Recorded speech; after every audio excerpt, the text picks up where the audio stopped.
primero les quiero plantear algo lo que les quiero contar hoy como que va a partir de algunos aspectos como muy básicos y muy de historia del arte, pero desbordados hacia una lectura que no es la previsible de la historia del arte, de tendencias, autores, estilos. Entonces quizás para algunos de ustedes sea un tanto reiterativo, ¿eh? Pero visto en la narrativa global que les quiero hacer, creo que la manera en la que aparece eso permite contar una historia distinta, ¿sí? Pero antes me gustaría como compartirles algunos presupuestos que desde el ámbito, digamos, de enunciación en el que trabajo, quizás están dados por supuestos, ¿sí? Que tiene que ver con qué entender por arte. A mí no me gusta utilizar el término arte, hablo de prácticas artísticas. En la idea de arte parece enfatizar una noción objetual de arte, que el arte es una cosa, ¿sí? Entonces, para mí el primer elemento fundamental es que el arte no es una cosa, es decir, que el arte es una práctica social, es decir, no es un objeto. Que la Capilla Sixtina no es esa cosa que está pintada ahí. Sí, claro, es eso, hay una dimensión material, pero la Capilla Sixtina implica una manera en la que eso es producido, una concepción de artista. ¿Quiénes van ahí? ¿Para qué van ahí? Digo, ahora van básicamente miles de japoneses, ¿no?, a sacar fotos, pero antes no, antes era un espacio velado que tenía una dimensión, lo que Carol Duncan llama una dimensión ritual. Ritual no, sí, ritual en términos de que el arte está asociado con distintas prácticas rituales que no quieren decir que sean religiosas. Las grandes catedrales del arte contemporáneo son los museos y entrañan un ritual laico, si quieren ustedes, ¿no? Pero entrañan un ritual. Entonces, me interesa hablar del arte como práctica social, o sea que si alguna vez utilizo el término arte y no prácticas artísticas, a lo que me refiero es el arte como una práctica social, como un modo de hacer. A eso voy a volver ahora más adelante. ¿Sí? ¿Sí? ¿Intuyen esto así? Digo, vamos a ver, esto hasta hace muy poco era como, hasta hace muy poco me refiero hasta fines de los 90, era como una ocurrencia. A mí me parece que sea una ocurrencia esta cosa de hablar del arte como una práctica, sobre todo desde que los procesos de desobjetualización, desde la década de los 60, es decir, el auge de la performance, de la instalación, ¿no?, del land art, del arte como acontecimiento, lo que hizo evidente es que el arte no era un objeto. En realidad nunca había sido un objeto. Hay todo un entramado institucional, la historia del arte, los museos, las colecciones, que convierten el arte en una cosa. Pero es interesante, hasta en esa condición de cosa, son agentes, porque la manera en la que las obras de arte eran articuladas o reconfiguradas dentro del entramado narrativo del museo, activaba espacios de prácticas distintos. ¿Me siguen en esto o no? Es decir, dicho de otra manera, y no tengo nada contra los miopes, un grupo social en el que me incluyo, pero hablar del arte como un objeto es un acercamiento miópico, es ver un aspecto en realidad del arte. El arte es una práctica, claro, insisto, que implica un objeto, o más que un objeto, yo hablaría más bien de una materialidad. Porque claro que una performance implica una materialidad, o una videoproyección, o un mapping en 3 dimensiones, claro que hay una materialidad ahí, ¿no? Pero lo que es importante advertir es cómo esa materialidad articula relaciones y prácticas, ¿sí? ¿Qué rituales pone en marcha, pues? Vamos a decirlo así, ¿sí? Ah, ya pusimos los papeles, ¿no? Carol Duncan. Eso no está muy... ¿sí tenemos? Ah, perfecto, gracias, Esperanza. Ah, ¿sí? ¿Quieres? ¿Sí? ¿Te atreves? Sí. Pues Carol Duncan. ¿Y aquí? Donde quieras, donde te dé más rabia. Carol Duncan, junto a un conjunto de historiadores, sobre todo de historiadores de los museos, en los 90, van a hacer un trabajo fantástico sobre el museo como espacio de regimentación del espacio, el museo como espacio de regimentación del orden social. Les voy a mostrar eso, creo, en algún momento mañana. Y ahí, junto a Carol Duncan, hay un tipo fantástico que se llama Tony Bennett, Tony, T-O-N-Y, Bennett, B-E-N-E-T-T. Creo que es con 2 N's. Sí, y otra T. Tony Bennett. Bennett tiene un texto que se llama El nacimiento del museo. Y dentro de The Birth of the Museum tiene un ensayo que se llama El complejo exhibitivo, donde argumenta, donde equipara al museo, a las exposiciones universales y a las ferias a mediados del siglo XIX como dispositivos de ordenamiento social. Cita una cosa fantástica que les tengo que contar ya a la reina Victoria. Cita en la inauguración de la primera exposición universal en Londres en 1851, en el Crystal Palace, ¿no? La reina Victoria va a la inauguración y es una exposición que fue vista más de 1 millón de personas entre mayo y octubre. Es una barbaridad, un blockbuster en el siglo XIX, pues. Las exposiciones universales, la más famosa quizás es la del 89 en París, donde queda la Torre Eiffel. La Torre Eiffel es una construcción del 89. Las exposiciones universales son exposiciones temporales del capitalismo industrial, básicamente. O sea, lo que muestran son los avances técnicos de la época. Y también se traen un montón de indígenas de las colonias que los enseñan, ¿no?, en taparrabos y haciendo sus danzas y eso, porque forma parte, obviamente, digamos, de la cuenca de producción del capitalismo industrial. Sin colonias no habría un imperio británico ni español. Entonces, como que de alguna manera el inconsciente los arrastra ahí, ¿no? Y entonces dice que la reina Victoria ve a esa cantidad, a esa turba de gente, y que dice, nunca había visto a tanta gente en el espacio público, bueno, espacio público no creo que utilizara, ¿sí? Nunca había visto tanta gente en la calle y que aquello no fuera una revuelta social. Pues claro, o sea, ¿qué hacía toda esa gente ahí? Entonces lo que Bennett dice es un fantástico ejemplo de cómo el museo, el arte, la cultura es usada para regimentar u ordenar el comportamiento social. Está bueno, ¿no? Entonces, a eso me refiero cuando tenemos que pensar el arte como una práctica social y no como un objeto. Digo, se puede pensar como un objeto y de hecho la gran mayoría de los historiadores del arte, coleccionistas, museos y museógrafos lo piensan como un objeto y les ha ido muy bien. Ganan mucho y viajan mucho, no tienen ningún problema con eso. Pero es claramente reduccionista, La segunda idea es pensar el arte como una forma de hacer no privilegiada. ¿Qué quiero decir con esto? Que el arte es una forma de trabajo. O sea, que los artistas producen en las mismas condiciones que el resto de la gente, que los panaderos o que los ensambladores de una planta de automóviles o que los programadores informáticos, ¿no?, o de computación.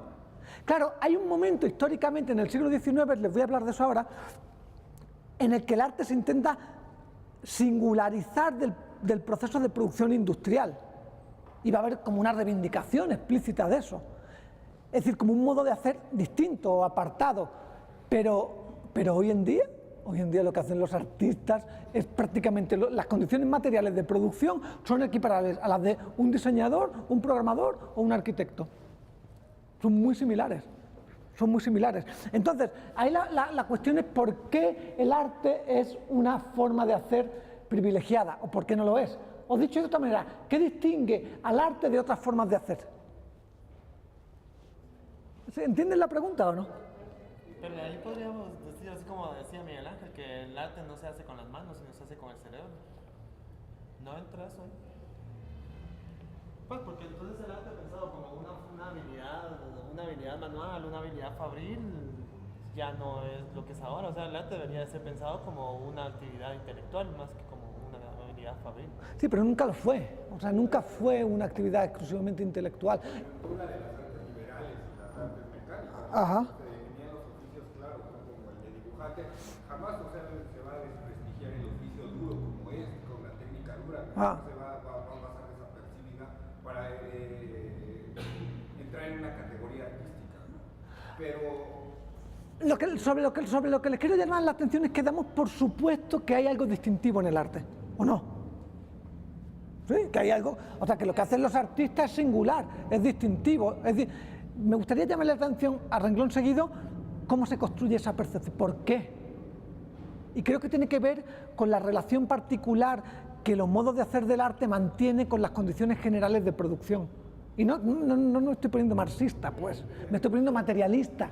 Quiero decir que los artistas producen las mismas condiciones, que no son marcianos, vamos, que están aquí, o sea, que comen... ¿Perdón? Okay. Les quiero contar cómo en realidad esto tiene que ver con el entramado en el que en el capitalismo industrial se colocó a las prácticas artísticas. ¿Sí? Es decir, pensarlas como una forma de hacer, junto a otras formas de hacer. El tercer rasgo tiene que ver con pensar el arte indisociable de las instituciones y sus narrativas, es decir, que eso que llamamos arte no se puede desvincular ni de las colecciones, ni de los centros de arte, ni de la crítica, ni de los profesores disidentes, ni de los artistas, es decir, está articulado en una red. ¿Sí? Que el arte debe ser, bueno, el arte que está ligado pues con esto que les quiero llamar la atención, tiene que ver con un disenso del orden sensible. Digo, yo intento evitar dicen en inglés name dropping, ¿no? Como dar nombres, ¿no? Pero esto tiene que ver tanto con la posición de Rancière, que se me fue la asistente. No, Jacques Rancière, que es este filósofo político francés, ¿sí les suena o conocen? Tiene un libro que se llama Le partage du sensible, la división de lo sensible, la distribución de lo sensible. Donde él dice algo muy interesante. Híjole, voy lentísimo, o sea, esto es... Rancière dice algo muy interesante, Rancière recupera una noción premoderna de estética. Es decir, la estética está asociada, bueno, está asociada en realidad con el corte de pelo y las uñas, en realidad, pero si lo disociamos, o sea, la estética a partir del siglo XVIII se articula sin solución de continuidad con arte y belleza, y con obra de arte. Pero históricamente no había sido así. O sea, si ustedes toman... Quizás donde el término estética, la acepción premoderna de estética se revela más bien es en una suerte de arqueología etimológica, en anestesia, por ejemplo. Que cuando van ustedes al dentista y les ponen anestesia en la encía, ¿qué es lo que ocurre? Pierde sensibilidad.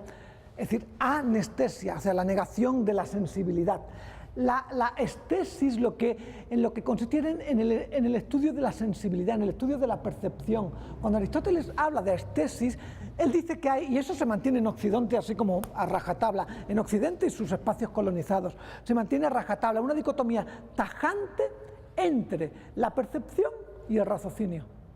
Tajante.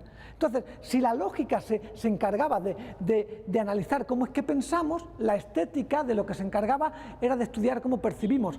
Porque si la lógica entraña que hay un orden en el modo en el que razonamos, dice Aristóteles, tiene que haber también un orden en cómo percibimos. ¿O a poco ustedes perciben como quieren? O sea, oyen mis palabras como se les pega a ustedes las ganas. O ven esto debajo de la mesa, dice Aristóteles. Luego tiene que haber un orden en la percepción. La disciplina que estudia el orden de la percepción es la estética. Claro, ¿por qué Baumgarten en el 19, el libro más famoso de Baumgarten se llama Estética, postula el arte como la experiencia estética por antonomasia? ¿Saben? ¿O se acuerdan? El bueno de Kant va, de alguna manera va como a... ¿Perdón?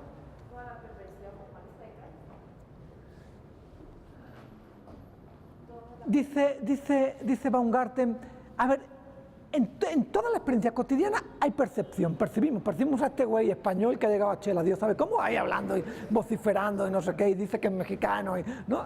Eso por un lado, ¿no? Y hay como una... Pero hay una utilidad. Yo a pesar de todo pienso que lo estoy intentando convencer de algo, ¿no? De que tomen en serio que pensar el arte como una práctica es mejor que pensarlo como un objeto, ¿no? Es más útil, es más liberador. Tiene una finalidad, pues, ¿no? Y sí. Y también es más influyente. ¿Qué cosa? Pensar el arte como una práctica y no como... Ah, no, sí, claro, por supuesto. Pero ¿ves lo que acaba de decir Esperanza? ¿Tiene una dimensión estética o no? ¿Lo han percibido? Pero tiene una finalidad. Que hay que intentar convencerlos junto conmigo de que piensen que el arte es mejor ¿Sí? ¿Estamos de acuerdo en eso o no? Baumgarten piensa que hay un tipo de experiencia sensible que no tiene ninguna utilidad, que es una pura experiencia sensible. El arte. El arte es la experiencia sensible en sí misma. Que las variaciones Goldberg de Bach o que el balançoire, ¿no? El columpio de Fragonard, no tienen más finalidad que la de ser percibido. Por eso Baumgarten piensa que el paradigma, el objeto por excelencia de la experiencia, de la sensibilidad, es la obra de arte.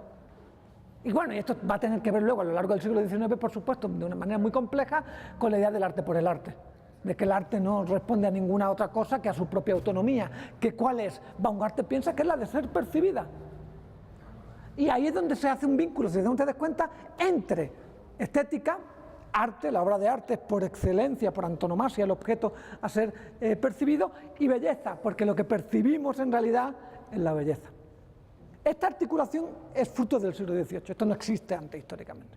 De hecho, los griegos distinguen, son cosas distintas. O sea, kalos, que se podría traducir como bello, es chistoso. Hegel intenta proponer que la estética, la disciplina de la estética se llame calística, que afortunadamente no tuvo éxito, ¿sí? ¿No? La calística. Pero ¿por qué? Para los griegos, kalos es lo bien hecho. Por eso cuando leen ustedes, yo qué sé, el banquete de Platón, dicen, ¡ay, qué acción tan bella! No dicen, qué cursilería, no, porque en realidad es una acción bien hecha. O qué pintura tan bella, o qué edificio tan bello, o qué zapato tan bello. Lo que están diciendo es kalos, están diciendo bien hecho. Que es el resultado de ¿qué? De la tecné. Porque la tecné, que los latinos van a traducir como ars y nosotros como arte, no tenía absolutamente nada que ver. Bueno, absolutamente no, sí tenía algo que ver. Hasta Duchamp al menos, era la producción de algo siguiendo reglas. Y entonces, si tú hacías algo siguiendo reglas, lo que tenías era una cosa bien hecha. ¿Ven? La idea de belleza y Pero lo que va a hacer Baumgarten es ligarlo en el siglo XVIII con una experiencia en sí misma, una experiencia desinteresada. ¿Sí? Ok. Bien, Rancière va a recuperar esa idea y va a decir, o sea, que en realidad hay un orden en lo sensible. No percibimos como queremos, percibimos de una manera ordenada, sistemática. Y dice, pues el arte moderno se dedicó sistemática y programáticamente a boicotear cómo es que percibimos.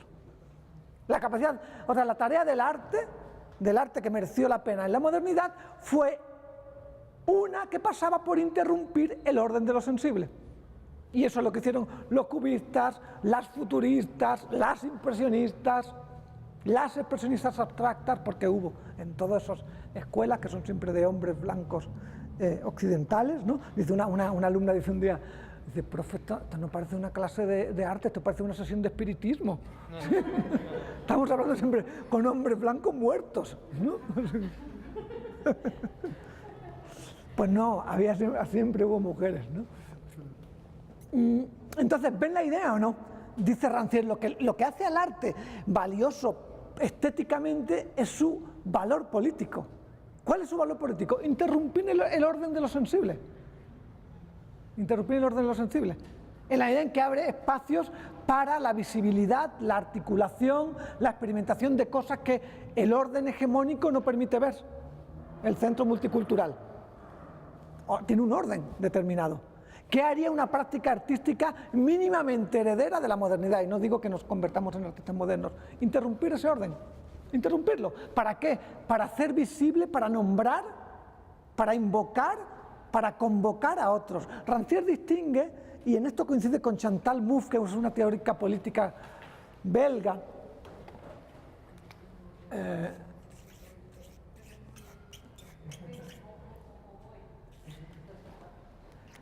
coincide con Rancière en algo, en distinguir entre lo político y la política. La política es el orden institucional, el entramado de prácticas y de estructuras que gobiernan la vida cotidiana.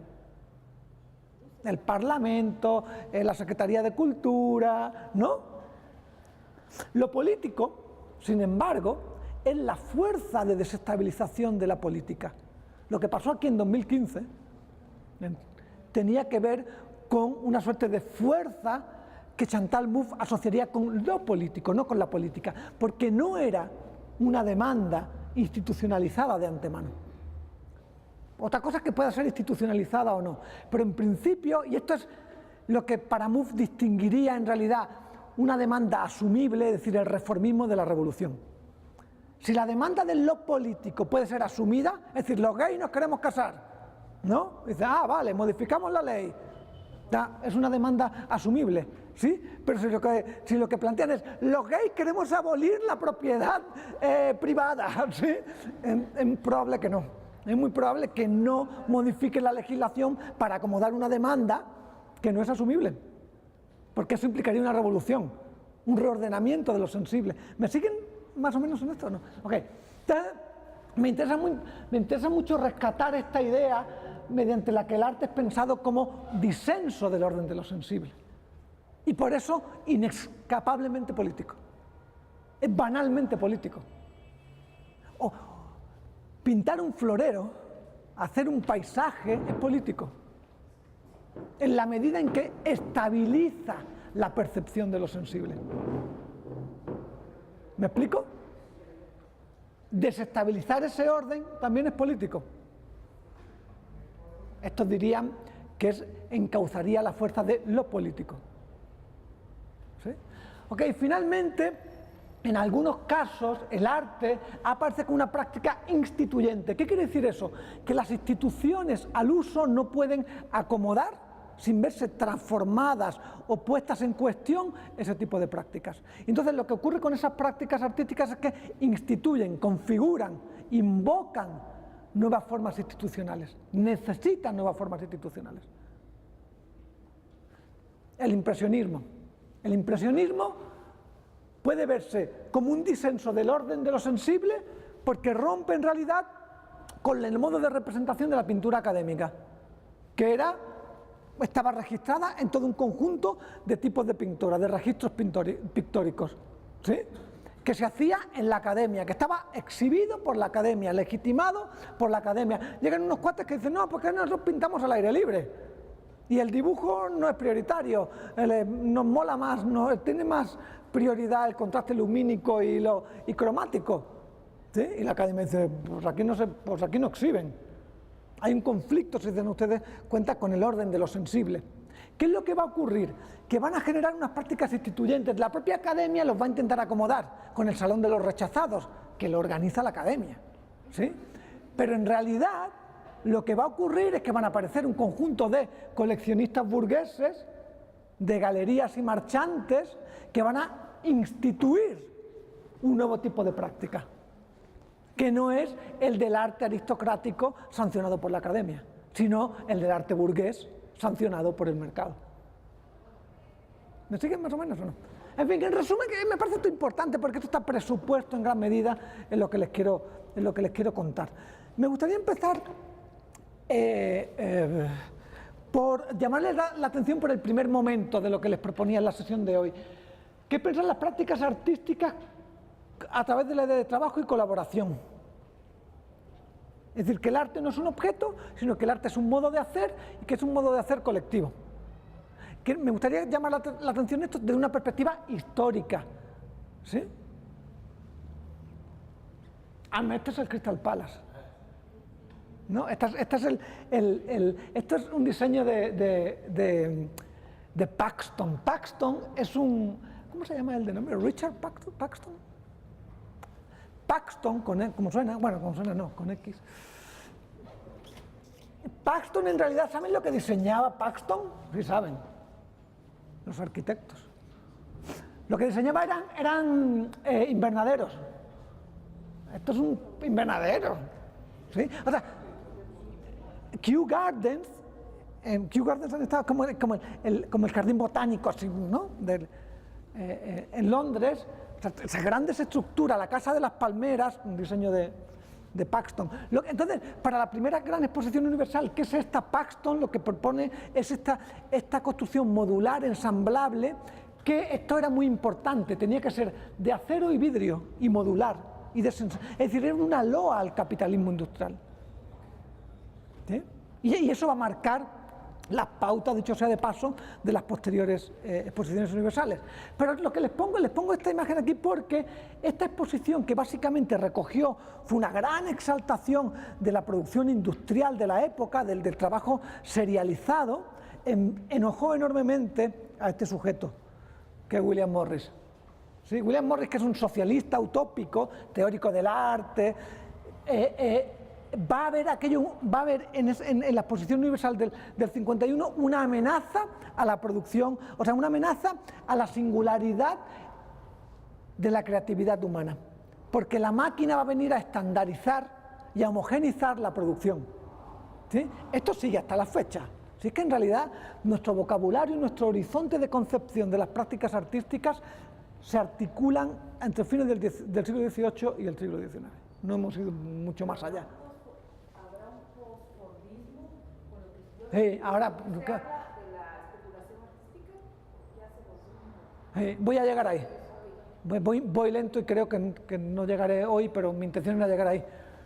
Entonces lo que reivindica William Morris, es interesante esa cita, ¿no? Dice Morris, yo no tengo otro tema del que hablar que el del vínculo entre el arte y el trabajo. Y ese me parece a mí que es el gran tema ausente, o hasta muy recientemente, de la historia del arte del siglo XX. Duchamp, el urinario de Duchamp, el ready-made, creo que no se entiende si no se pone en primer plano que lo que está cuestionando Duchamp es cómo el cambio en las condiciones sociales de producción, es decir, en la industrialización, trae para la práctica artística. Eso es lo que está llamando la atención. Si eso no lo ponemos en perspectiva, que hay un vínculo entre el cambio el advenimiento de la industrialización y la reconfiguración de eso que llamamos arte, el modo de hacer arte, no estamos advirtiendo en realidad en qué consiste una obra como el ready-made. Pero no solo el ready-made, ni el futurismo, ¿sí? ni el surrealismo, ni la internacional situacionista, ni el constructivismo soviético, ni la Bauhaus. Lo que están interrogando en realidad es y se los voy a mostrar ahorita, es cuál es el papel del arte en ese contexto. Morris funda en 1861, ¿cómo se llama? Morris, se me fue el otro socio, Morris, Faulkner and Company. Es una empresa que se dedica a producir manualmente, es decir, frente a la industrialización y a la serialización de la máquina, lo que él reivindica es el placer manual del trabajo.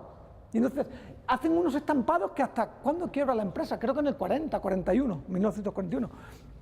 Y y seguían produciendo desde entonces papel tapiz se llama, el que pones en la pared, cuyos diseños estaban hechos en el 61.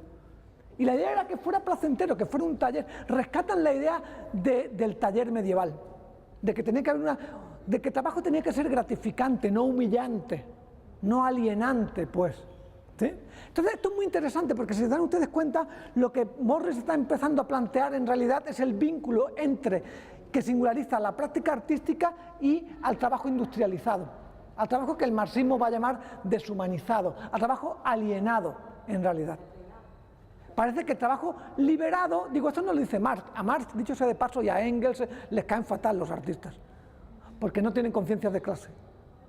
No tienen conciencia, porque los artistas en realidad forman parte junto a las prostitutas, a los pepenadores del lumpen, porque se pueden pasar de un bando o de otro fácilmente. ¿Por qué? Porque no tienen conciencia de clase. Igual van al cóctel del gobernador, sí, que se van a tomar, ¿no? Que se van a tomar cócteles, no tienen conciencia de clase. Entonces, pero lo que me parece interesante es que en realidad cuando Marx califica el trabajo emancipado como un trabajo libre, improductivo, gozoso, placer, parece que está describiendo el trabajo artístico. ¿Perdón? Pero sobre lo que le quiero llamar la atención es sobre la tensión entre la industrialización del trabajo y la singularidad del trabajo artístico. Hay un sujeto, Henry van de Velde, que seguramente hayan oído hablar de él si han estudiado diseño, porque es clave en la fundación de la Escuela de Artes y Diseño de Weimar en 1906. Van de Velde va a entrar en pleito con Mutesius. Edward Mutesius es como el teórico de la, creo que les pongo acá, ¿no? La Deutsche Werkbund, de esto, de la Deutsche Werkbund. La Deutsche Werkbund es una asociación que se funda en 1907 entre empresarios, arquitectos, diseñadores, artistas, y lo que me llama la atención y les quiero compartir es el eslogan. Diseñamos desde sofás a autopistas. Es decir, donde la articulación entre el arte y la industria tiene que transformar desde la vida cotidiana a la infraestructura del país. ¿Ven la idea? Esto está interesante porque aunque Van de Velde no se casa con esa idea, es interesante porque el edificio que diseña para la Escuela de Arte y Diseño de Weimar, ¿qué parece? Una fábrica, parece una fábrica. Perdón, parece una fábrica. Esos son los tragaluces que se utilizan en las fábricas. Y esto es interesante porque Walter Gropius, Walter Gropius va a ser el heredero del proyecto de Van de Velde. Lo que va a fundar Gropius en 1919, cuando al belga Van de Velde lo hayan expulsado del país, es la Bauhaus. Y vean lo que dice. Sin preparación alguna para enfrentarse adecuadamente a la lucha por la existencia, los artistas acaban por confundirse con los parásitos sociales, inútiles para la vida productiva de la nación por culpa de su educación. Y la Bauhaus lo que venía era a resolver esto. Lo que proponía la Bauhaus era poner a trabajar a los artistas, dicho de otra manera, hacerlos productivos. ¿Y cómo los iban a hacer productivos? Pensé que tenía la cita acá. Lo van a hacer productivos como Boris Arbatov, que es un teórico del constructivismo soviético, escribe en 1926 en Trabajo y Producción. El arte va mano en mano con la tecnología y la ciencia.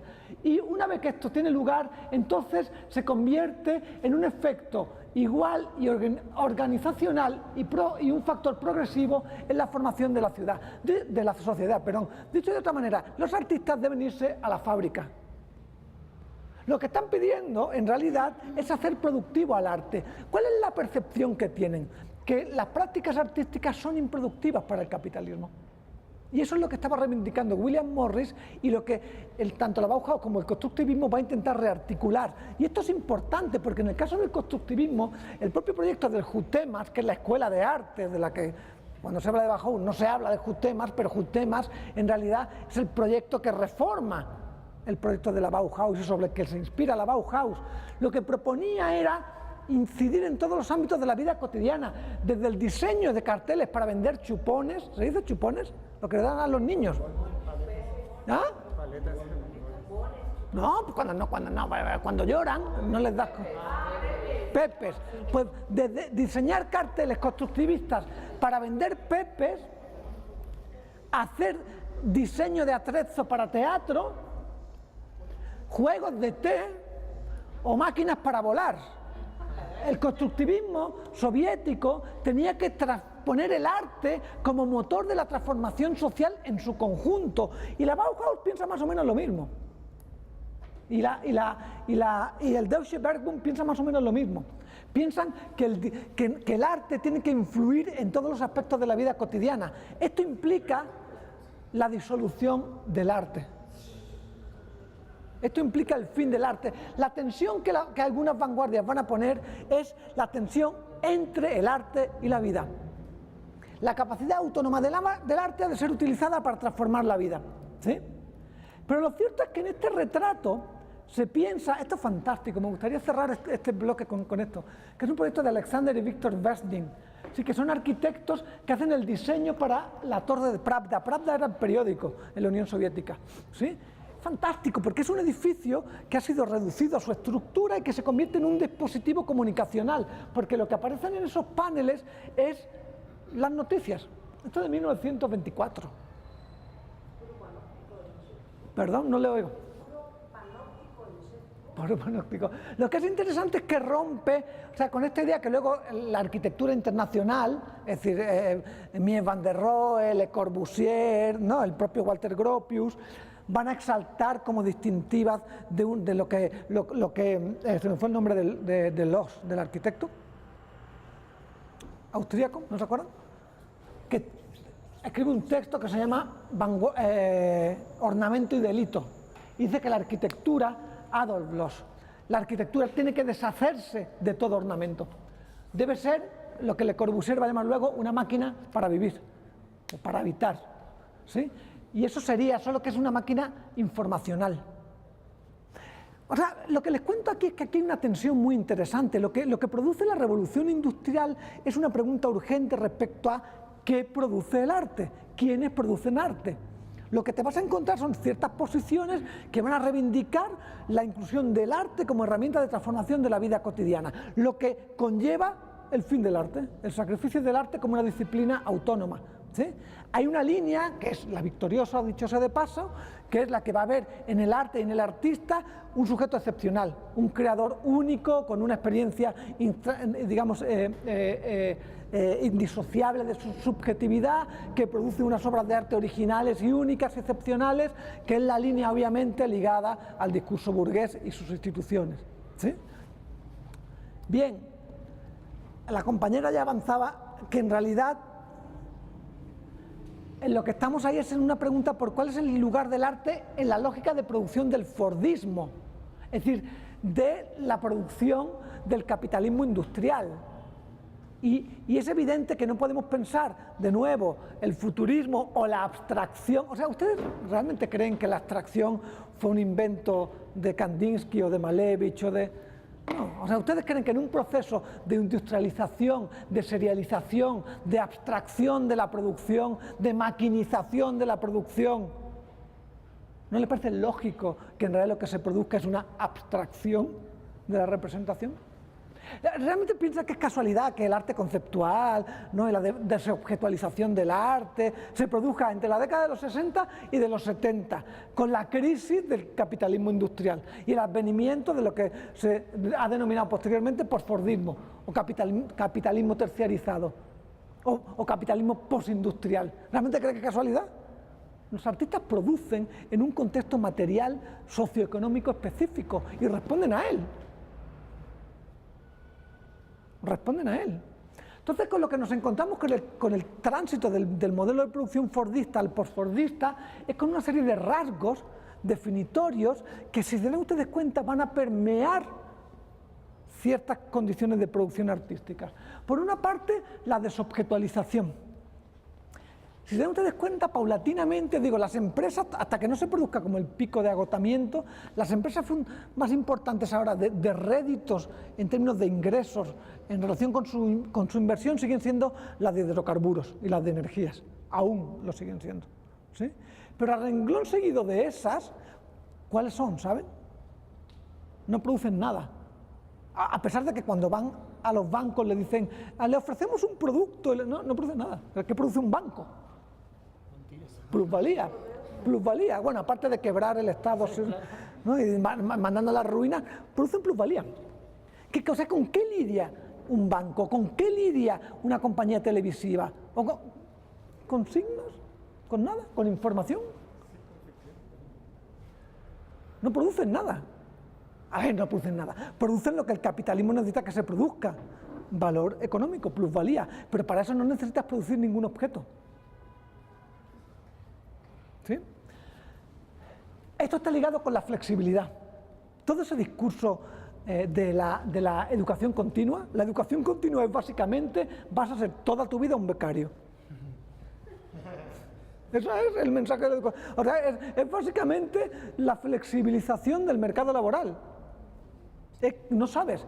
Y no sabes porque estás atenido continuamente a la transformación sistemática del modelo de producción. Cuando por fin aprendes a usar el Corel Draw, resulta que ahora es el Photoshop. Cuando te sabes el Photoshop, resulta que... ¿sí? Es una suerte de transformación continua en las condiciones de producción, de flexibilidad en muchos sentidos. La industria automotriz, que quizá es el emblema del fordismo, bueno, de hecho el fordismo da nombre precisamente por Henry Ford. O sea, lo que hace el fordismo es la serialización del proceso de producción, la taylorización, la cientificación del modelo de producción, que en lugar de que tengas a un sujeto que ensambla todo el auto, lo que tienes es un sujeto que aprieta las tuercas de las llantas y se acabó. ¿Se acuerdan de tiempos modernos de Chaplin? Claro, ¿Qué es lo que...? Hay un libro de un tipo que me parece que es sumamente valioso, que hoy no me acuerdo los nombres de pila de nadie. Braverman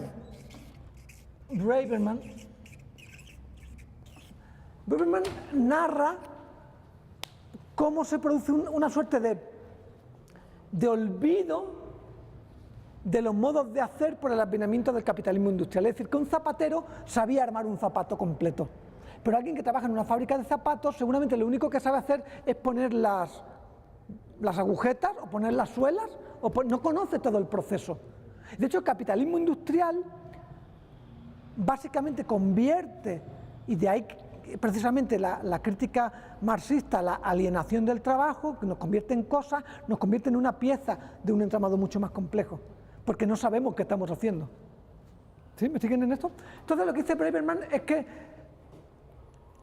Harry Braverman, lo que ocurre ahí es un proceso de flexibilización en el que, mientras que el capitalismo fordista era sumamente... La cita de Ford es reveladora. Henry Ford dice que, por cierto, produce el primer coche que sus propios trabajadores podían comprar, y eso es nuevo en el capitalismo, es algo que el marxismo no había previsto, que los productores explotados se convirtieran en consumidores explotados. Eso no lo había previsto. Y Henry Ford produce el primer modelo de auto, el T-Ford, que puede ser comprado por los propios productores, y eso es sumamente interesante. Y Henry Ford dice, el modelo T se lo pueden comprar todos y en el color que quieran, siempre y cuando sea negro. ¿Qué quiere decir esto? Que es un modelo de producción unidireccional, inflexible. Vayan ustedes a comprarse un auto hoy, un Toyota no sé qué, les van a decir, ¿cómo quiere el alerón? ¿De qué color lo quiere? ¿Cómo quiere las llantas? ¿Las quiere más? Eso es la flexibilidad, eso es lo que llaman la toyotización de la producción. Frente al fordismo, la toyotización. Toyota se dio cuenta que los supermercados gringos, y de hecho todavía funciona así, si se dan ustedes cuenta, que los supermercados gringos, cuando uno iba comprando cosas y llegabas a la caja, ¿tú te crees que estás pagando? ¿No? Que cuando te lleva, yo qué sé, un paquete de frijoles y un cartón de leche, estás ordenando, estás haciendo el pedido. Estás pagando, y la vez que pagas, en cuanto cierra el supermercado, manda al almacén qué es lo que no tiene. ¿Se dan cuenta? Es bidireccional la relación. ¿Saben? ¿No les pasa que les preguntan cuando van al supermercado? Digan, ¿encontró todo lo que quería? ¿No le preguntan en los supermercados Pais? Les preguntan, en Walmart le preguntan, ¿se creen ustedes que realmente al cajero o a la cajera le importa si encontraron ustedes lo que querían? ¿Realmente creen que le importa un pimiento si encontró? Les da igual. Lo que quieren saber es que no tienen. Lo que quieren saber es que no tienen. Y qué mejor que ponerlos a trabajar a ustedes.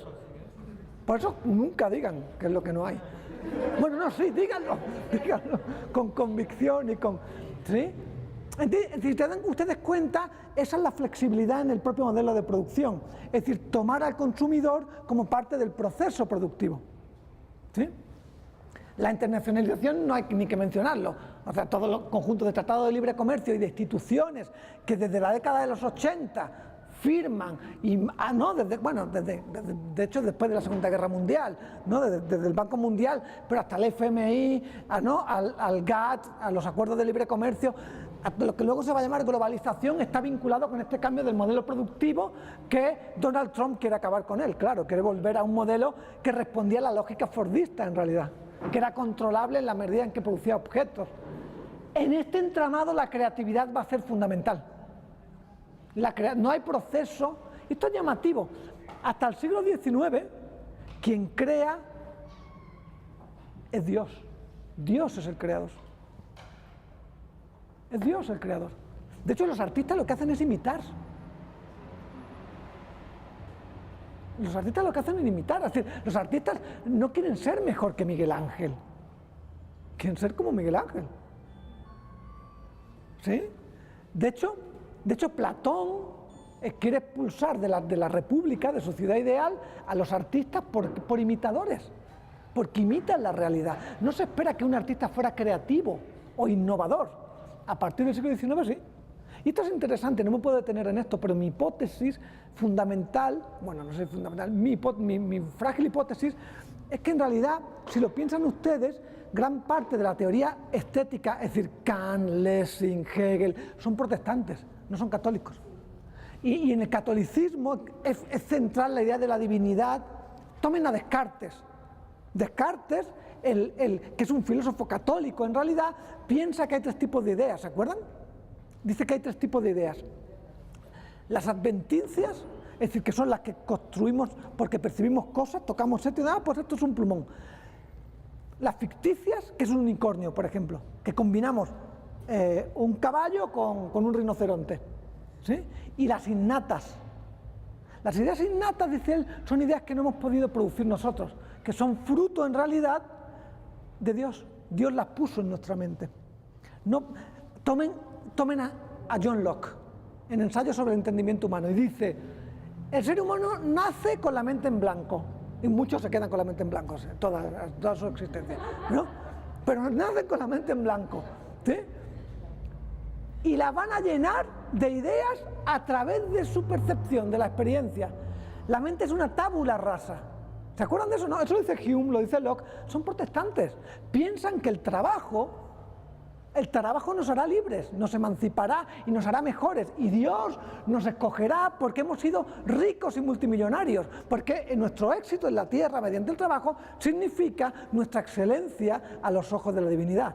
Este es pero bueno, esto no lo cuento yo, esto lo cuenta el vínculo entre la ética protestante y el origen del capitalismo. Digo, puede ser discutible, pero es evidente que el catolicismo, si leen ustedes hoy no me acuerdo del nombre de pila de nadie, a O'Gorman dice que el problema del capitalismo en América Latina es que la cultura religiosa es católica, que los católicos se confiesan, los católicos no se esfuerzan, se confiesan y no tienen esta idea de la competitividad. Por eso es tan llamativo que los partidos de derechas en América Latina no sean católicos y capitalistas. Es una cosa muy rara en realidad, porque deberían ser protestantes, ¿no? En ese imaginario. Pero a donde voy es que la creatividad juega un papel fundamental en esa lógica y que el siglo XIX entroniza al artista como creativo. Y que la segunda mitad del siglo XX, en el entorno postfordista, ha hecho que todos tengan que ser creativos. Alguien que trabaja en una empresa de diseño, que sea... No, de hecho, lo llaman creativos, ¿sí? Tienen que ser innovadores, creativos, ¿no? Proponer nuevas experiencias... Es decir, eso forma parte de la lógica del posfordismo. Y en última instancia, y aquí no me puedo detener, pero creo que si les doy un ejemplo les quedará muy claro, es la vida puesta a trabajar. Los buenos viejos marxistas, fordistas, pensaban que uno vendía su fuerza de trabajo a la fábrica de 8 de la mañana a 8 de la tarde, pero que una vez que salía de ahí, vivía. Que la vida empezaba cuando sonaba el silbato. Porque uno se iba a su casa, pintaba en la acuarela, horneaba panes, no tomaba vino, declamaba poesía, pasaba lo que realmente le gustaba a uno, no mientras estaba uno trabajando atornillando tuercas. El problema con el postfordismo es que el silbato ya no suena. No hay hora de entrada ni hora de salida, por varios motivos. Uno, es muy probable que la mayoría de la población no tenga un empleo, o un empleo estable, ¿sí? Dos, porque los mecanismos de extractivistas del valor del trabajo ya no requieren ningún tipo de contrato, requieren que te descargues la aplicación y que tuiteando o dando likes aumentas el valor en realidad de las compañías que pueden capitalizar esa información, el Big Data, básicamente. Es lo que Paolo Virno llama la vida puesta a trabajar. El capitalismo ha logrado deshacerse de la regulación que el fordismo requería para extraer valor del trabajo. No nos necesita, básicamente. O cada vez necesitan emplear a menos gente. Me estoy así animando, ¿verdad? Vean esto que interesante, porque estos son ejemplos, o más bien un contraste entre, vean mi estrategia, ¿sí? entre un modelo de producción del artista en el contexto fordista Jackson Pollock en La soledad del estudio chorreando tinta, o óleo, pues, a cómo trabaja Sol Levitt, ¿sí? O cómo trabaja un colectivo como Villarri en Sao Paulo en 2007. Esto es un colectivo artístico, pero si les digo que es un taller de diseño, una oficina, un buffet de arquitectos, me dirían que no. No hay ninguna distinción. En la manera en la que trabaja un colectivo, cierto, multidisciplinario, porque hacen intervenciones multimedia, producen póster, hacen instalaciones, hacen performance. Y esta que me parece fantástica, esto es Laden Stilinovic, un artista de la ex Yugoslavia. Esta es una performance que se llama Artista Trabajando. Y es muy interesante porque creo que lo que llama la atención es sobre algo que sigue latiendo, y es que los artistas son improductivos para el capitalismo, o habían sido improductivos para el capitalismo. El arte habría sido muchas cosas. Podía expresar la subjetividad, podía ser parte del imaginario del Estado-Nación, podía ser patrimonio, pero lo que había sido históricamente a lo largo del siglo XIX y XX era anecdóticamente productivo para el capitalismo. No era la finalidad prioritaria no era producir valor económico. Lo producía, sí, lo produjo, pero no era su prioridad. Eso va a cambiar desde la década de los 60 para acá. Paulatinamente, el arte y la cultura se van a convertir, y sobre eso volveremos mañana, en motor de la producción económica. Sí.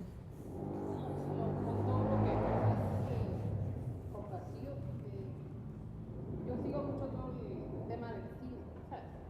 Y cuando hablas tú efectivamente de la industrialización del arte, Sí. en el cine se puede ver muy bien, ¿no? El cine es el paradigma, El quizás. paradigma, porque está la clasificación del cine de Hollywood, que es el cine comercial, es la industria cinematográfica, y luego lo que se conoce como el cine independiente, que tiene un fuerte componente artístico, pero no tiene el componente capitalista de industria, Ajá. a diferencia del de Hollywood. Ya, yo iría un poquito más allá, fíjate, que en realidad lo que hizo el cine fue tomar la lógica de la industrialización de la industria automotriz y aplicarla, fíjate que hasta se llama montaje.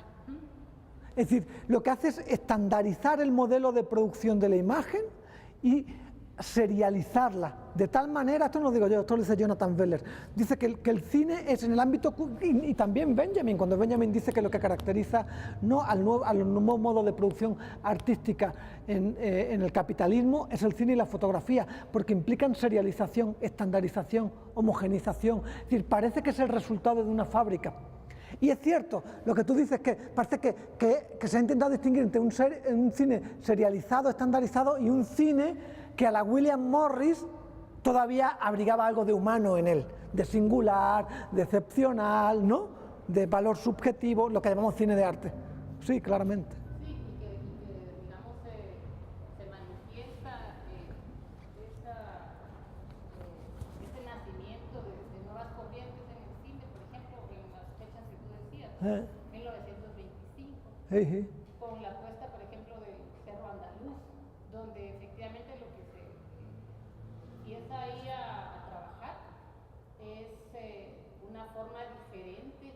De hecho, la clasificación de la tal pirámide narrativa del cine se conoce como un antitrama, porque rompe con el esquema que está establecido, porque es que hay una receta que te dice paso a paso cómo tienes que construir tú una historia, dónde, en qué momento tiene que crearse como que ese momento de cambio, de giro de la historia. O sea, todo está perfectamente planificado para jugar con tus emociones cuando tú vas a consumir el cine por entretenimiento, porque es a lo que vas a Yo creo contigo coincido, y no solo yo, que tanto el cine como la fotografía son quizás las artes paradigmáticas de la modernidad. Y si el cine fue el dispositivo técnico, este es el dispositivo técnico del arte contemporáneo, o sea, de lo que en algún momento creo que se va a convertir. Igual, cuando la gente habla de arte moderno, se refieren al arte actual. El arte moderno se ha convertido a partir de los 60 en un estilo. Ya no habla del arte. El arte moderno es un estilo que va más o menos de 1880 a 1960. Hablamos de arte contemporáneo y nos referimos como al arte que se hace a partir de los 60. No me parece muy aventurado afirmar que en realidad el arte contemporáneo se va a convertir en un estilo. Llamaremos, no, sí, el arte que se hizo entre 1960 y 2020, 2025, ¿sí? Y que en el reordenamiento de ese nuevo tipo de práctica que va a desplazar al arte contemporáneo está implicado esto, está implicado la compu, y que creo que tiene que ver directamente con lanzar a la obsolescencia eso que hemos entendido por arte, por bellas artes. Me parece como que me parece absurdo pensar otra cosa. Digo, claro que estamos aferrados porque hay toda una estructura institucional y una narrativa histórica, pero es evidente que el papel que tiene ese dispositivo en la transformación del estatuto de la imagen artística es brutal. Es algo que empieza a advertir Benjamin cuando en el 36 habla de un arte post-aurático. O cuando Avey Warburg, en la fines de la década de los 20, habla de la imagen fantasma, de una imagen que el discurso de los museos en la historia del arte no puede controlar y que se va a desatar en realidad. Pero lo que me parece interesante acá es que la creatividad en el contexto de esas prácticas artísticas en el postfordismo no va a ser prioritaria, va a parasitar. Esto es interesante, esto es una obra, entre comillas, de Robert Rauschenberg, que le pide a de Kooning, que era como uno de los grandes artistas del expresionismo abstracto, una obra y que él borra. Lo que hace es parasitar el trabajo de otro, extraer de otro lugar el valor o la singularidad que su trabajo parasita. Esto es lo mismo que ocurre aquí con Alberto Greco, el artista argentino de performance, que en España, en Cáceres, en un pueblito de Cáceres, le da un cartel a una señora, obra de arte señalada por Alberto Greco. Lo que hace es parasitar en realidad lo real, no produce nada. Lo que hace es utilizar lo social como cuenca de producción. Y lo que el arte hace es llamar la atención sobre ello. ¿Sí? Ahora, Joseph Beuys, de que nos reíamos antes, ¿verdad? Joseph Beuys en los 60 intentó caracterizar esto como el hecho de que todo el mundo es un artista. ¿No? Cuando él habla de escultura social, dice que el problema es que se ha vinculado el arte con ciertas élites y ciertas escuelas, cuando en realidad ser artista es básicamente producir creativamente. ¿Sí? Por eso, en el mismo periodo, por lo que se aboga es por la abolición del trabajo. Es interesante cómo, y viene muy al caso, ¿no? Cómo en el 68 se va a entronizar no solo en París, ¿sí? Sino en Seúl y en Ciudad de México, ¿sí? Se va a entronizar la abolición del trabajo alienado. ¿Y qué es lo que se reivindica? La imaginación al poder. ¿Por qué? Porque la imaginación era supuestamente el trabajo liberado. El trabajo que no era alienado. De hecho, es interesante. Bueno, esta es un graffiti famoso del periodo. No trabaja usted nunca. Esa era la solicitud, porque trabajar era estar alienado, era sacrificar tu capacidad creativa para estar gozosa, placentera, imaginativamente con otros, en favor de que se enriquecieran los que tienen la capacidad de robar tu capacidad de producción. Mañana volveré sobre esto, pero es interesante como Constant, un arquitecto urbanista vinculado con la Internacional Situacionista, va a acuñar la Nueva Babilonia, una ciudad que es la ciudad de los sujetos creativos, de los sujetos que se niegan a trabajar alienadamente. Estamos en los 60. Y este sería uno de los... está muy chulo, ¿no? Esta idea de que en realidad el trabajo creativo, la experimentación artística, lo que hace es desarticular el orden de la ciudad. Hacen este collage, ¿no? Entonces, pergeñan todo un tipo de estrategias como el détournement, el desvío o la psicogeografía, que son estrategias para cortocircuitar el orden productivo de la ciudad. Entonces, por ejemplo, proponen que en Quetzaltenango se orienten ustedes con un mapa de Monterrey. Porque ¿qué es lo que hace? Boicotear el orden previsto que está inscrito en la ciudad. Porque la ciudad moderna responde como una máquina ensamblada al modelo de producción capitalista. Entonces tienen que cortocircuitar ese ordenamiento. Déjenme que les cuente esto brevemente, que tiene que ver con la idea del bien común, o de los comunes, o del procomún. Y para hacer eso necesito hacer una distinción muy importante entre lo público, lo privado y lo común. Lo público, y los dos primeros conceptos se habían distinguido en el derecho romano, ¿no? Digamos, en la concepción, digamos, de la propiedad que tienen los romanos, ¿no? Entre la res pública y la res privata. La res pública era algo que pertenecía a todos, por la condición de ser ciudadanos o romanos. Claro, no todos, eso es interesante. ¿Sí? Es decir, era algo que pertenecía a todos y que era regulado por el Estado. Era el Estado el que regulaba ¿qué? La educación, la sanidad, las autopistas, los recursos como el agua. ¿Sí? La cosa privada era algo que pertenecía en exclusividad a alguien, a un sujeto o a una colectividad de sujetos, a una empresa o lo que fuera. Digo, no hace falta que incida mucho en cómo desde la década de los 80 en adelante, en Guatemala mucho antes, de hecho, ¿sí? Ha habido un desplazamiento masivo de aquello que pertenecía a los ciudadanos y que era regulado por el Estado, ha sido servido en bandeja a los intereses privados. La educación, los hidrocarburos, ¿no? El agua, las telecomunicaciones, todo. La seguridad, todo. Todo ha sido privatizado. O está en trance de ser privatizados. Ustedes saben bien, lo que ha producido eso ha sido un gran enojo y un grado de insatisfacción en los que todavía guardan cierta conciencia de ciudadanía o piensan que hay tal cosa como un proyecto socialdemócrata, donde quizás la manera más brutal de atacar, o más bien la manera más brutal en la que se produce el tránsito entre lo público y lo privado es la corrupción. Es decir, que la élite política es básicamente la misma que la élite económica y que funciona con una puerta giratoria. Cuando no están de un lado, están de otro, o cuando no compran las voluntades de uno o de otro. Entonces lo que se ha producido es una enorme insatisfacción precisamente con la manera en la que lo público es gestionado, o administrado, o gobernado, vamos a decir así. ¿Perdón? Lo cierto es que lo privado funciona enormemente bien como máquina de producción de deseo, como maquinaria libidinal. Es decir, que en realidad lo que queremos es un iPhone y un iPad y seguridad privada y mandar a mis niños a la escuela privada. Hemos sacrificado lo público en el altar libidinal del mercado. Pero lo que es interesante es que a partir del 89 se produce el resurgir de lo común.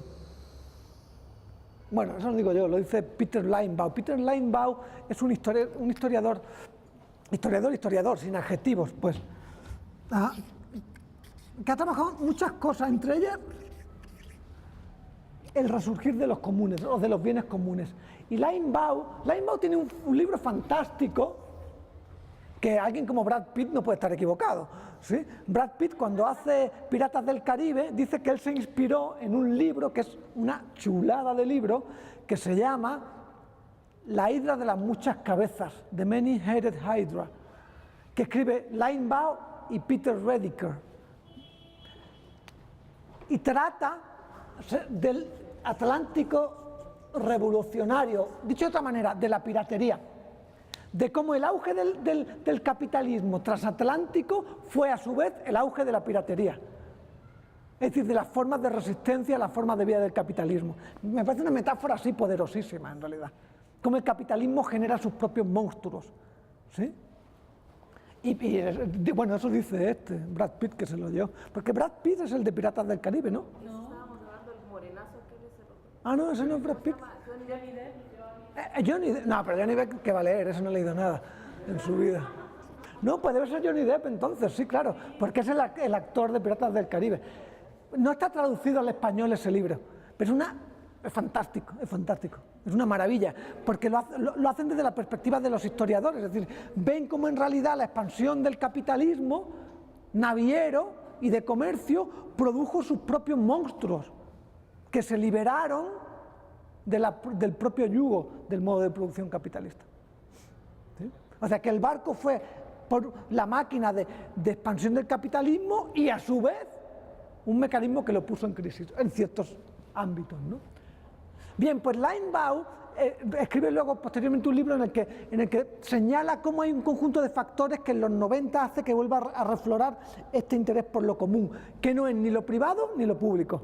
Él dice que se producen varias cosas. Una, que es clave, es la caída del muro de Berlín. La caída del muro de Berlín significó que la idea de comunismo podía imaginarse ahora disociada del control burocrático de un partido político y del Estado. Es decir, que podía haber un comunismo sin Estado, sin partidos, un comunismo que no fuera top-down. Esto es fundamental.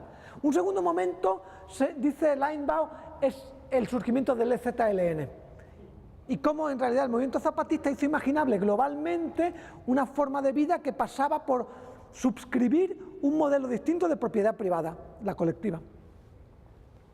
Una colectiva. En 1997 se produce algo que para Linebaugh es definitorio.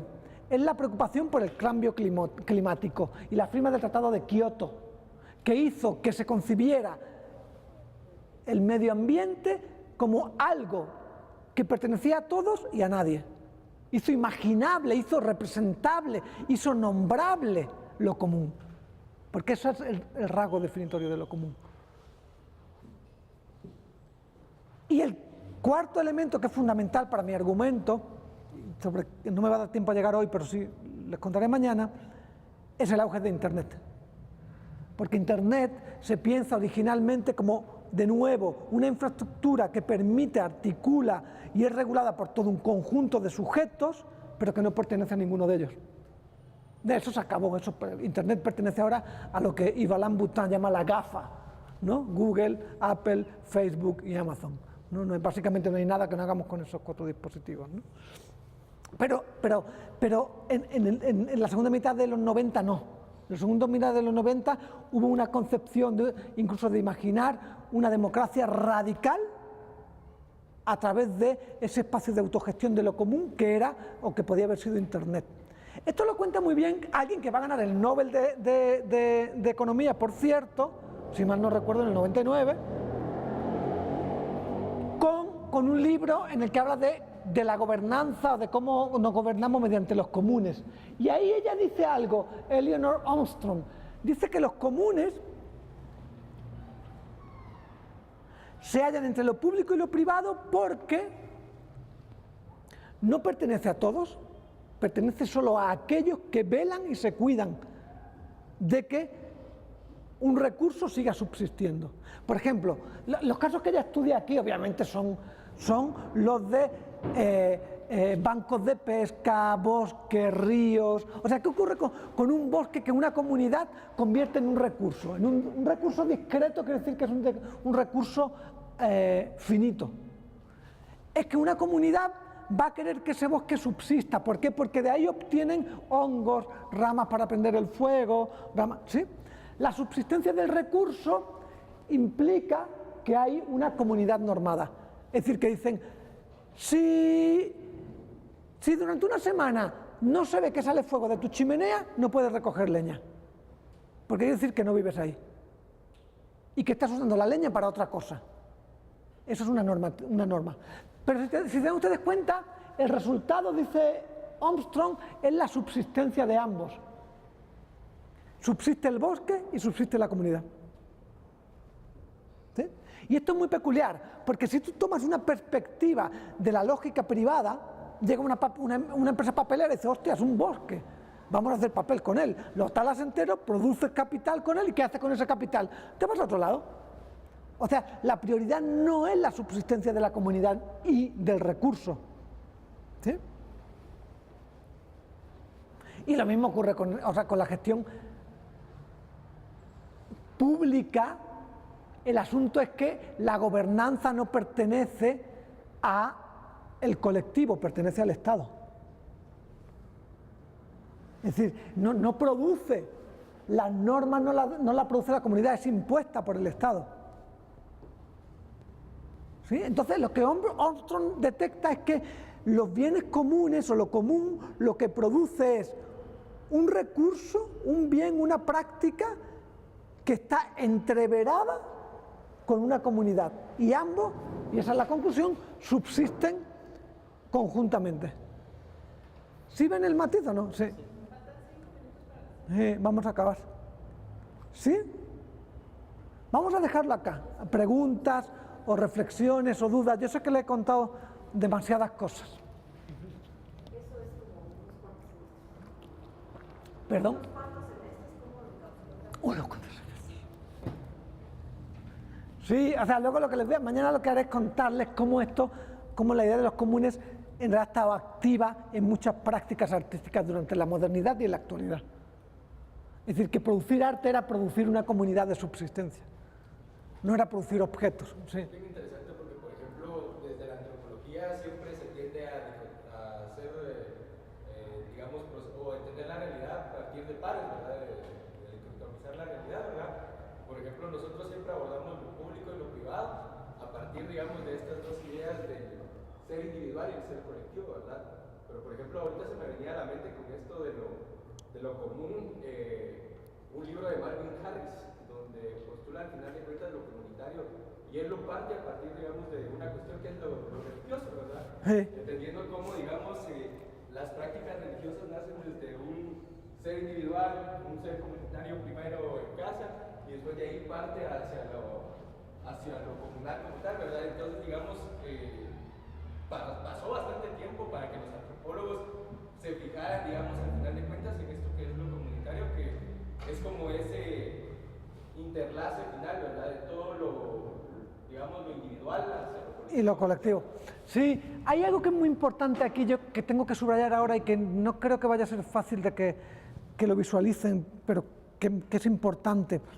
Desde la perspectiva de los comunes, la comunidad es resultado de la práctica y no antecedente. Me explico. Claro, aquí tengo un muy mal ejemplo, pero ser mexicano quiere decir que en realidad, o sea, porque no tengo ejemplo común de si eres mexicano, el Popocatépetl, el volcán, forma parte en realidad de tu imagen. ¿Por qué? Porque eres mexicano. Como eres mexicano, te gustan los tacos de bistec o de suadero. ¿Sí? Desde la perspectiva de los comunes, la lógica es al revés. Como comes tacos de suadero, eres mexicano. Está fatal el ejemplo. En realidad eres miembro de una comunidad articulada en torno a un bien común porque regulas el bien común. No es anterior. El ejemplo de Internet es evidente. O sea, ¿qué nos vincula antes de ser vinculados por Internet? Unos son chilangos, otros son chiapanecos, otros son guatemaltecos. No. Es el recurso común el que articula la comunidad. Es lo que algunos llaman, Roberto Espósito llama,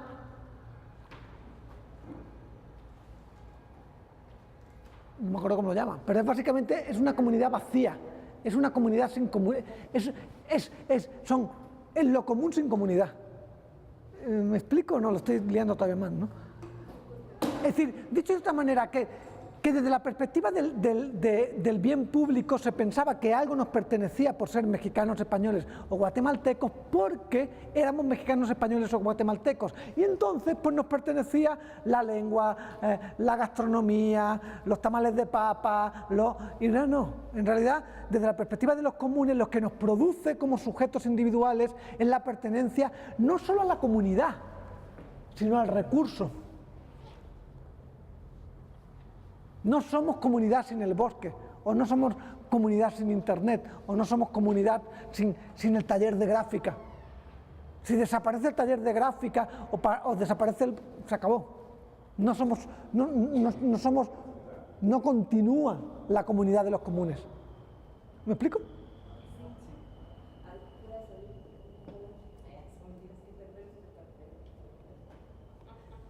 ¿Alguien que no se le haya olvidado? más cosas, o dudas, o ahora no me hagan como un alumno una vez al final de semestre que me dijo, ¿puede empezar desde el principio?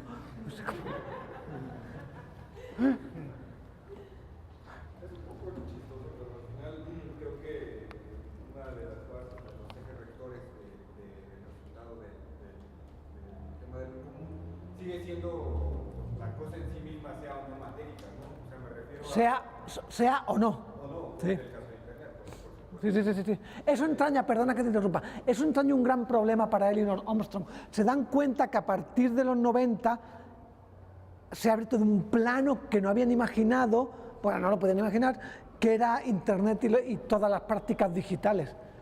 Como bienes comunes, que eran intangibles, porque eso genera un problema porque ¿saben por qué? Porque Internet no es discreto. Porque si yo tengo este libro, es mío, tú no lo puedes tener, pero en Internet tú puedes descargar este libro y tú. Esto genera un problema enorme y hay quienes critican que no se puede hablar de común en Internet porque no es discreto. Pero yo no creo que sea... Porque ¿sabes qué es lo que produce el bien, ya sea material o inmaterial? La comunidad. A ver, que lo del dedo me ha gustado. La comunidad. ¿Qué más da que sea discreto o que no sea discreto? Pero es que esto en realidad, este es el gran ocultamiento del capitalismo. El capitalismo lo que pretende hacer es que creamos que lo que el capitalismo produce son coches o petróleo o autopistas. Lo que el capitalismo produce, digo, esto lo dicen los marxistas clásicos, son relaciones sociales de producción, son modos de subsistencia. Es decir, que para que haya autopistas, automóviles, tenemos nosotros que estar empleados, cuando estamos empleados, tener vacaciones o no, hacer horas extras, vivir en el extrarradio. Entonces, lo que en realidad los comunes hace evidente es que lo que producimos es nuestra propia vida en común. Eso es lo que producimos directamente es la vida en común. ¿Me explico? Entonces da igual que sea objetual o no objetual, porque lo que estamos produciendo son modos de estar juntos. Entonces, esto es fascinante si lo trasladamos al ámbito del arte. Porque si pensamos que lo que produce el arte no son objetos o performance, sino que lo que produce el arte son modos de estar juntos o experimentos de estar juntos, lo que te das cuenta es que lo que puede articular son modos de subsistencia distintos. Claro. Sí, yo lo refería a eso, que la práctica sigue siendo la misma, de crear esos vínculos y formarlos. El puro pretexto a veces es la apertura de la muestra, la materia. Lo que pasa es que yo creo que eso cancela la posibilidad de... O sea, la idea de que siga operando de una manera determinante la figura de artista, del objeto, de la muestra, del catálogo. No digo que no pueda insertarse en otra lógica, pero sigue operando en una concepción que es fundamentalmente individualista, subjetivista, productivista. Era el problema. El problema es que necesitamos otro vocabulario para producir otras formas institucionales. Mi intuición, y si quieren lo dejamos aquí, es que la disrupción que introducen las prácticas digitales pueden favorecer eso. Podrían favorecer eso. No soy un filotecnológico que piense... No. Lo que pienso es que pueden interrumpir quién produce, cómo produce, dónde se circula, cómo se accede. Puede lanzar a la obsolescencia todo un entramado institucional y modos de producción que puede hacer obsoletos sencillamente. Y que eso nos puede dar, puede surgir toda una estrategia, y de hecho está en marcha, toda una estrategia de capitalización y subtracción de eso, pero a su vez, como el barco con Leinbau, el barco en la expansión capitalista a través del Atlántico, pueden surgir modos de resistencia, autogestión y, sí, piratas. ¿Acabamos acá? Sí, perdón. Acabamos acá y nos vemos mañana a las 10. Genial, muchas gracias. Genial. A ver. Si vas a necesitar señalar el domingo y el lunes. ¿Sí va qué?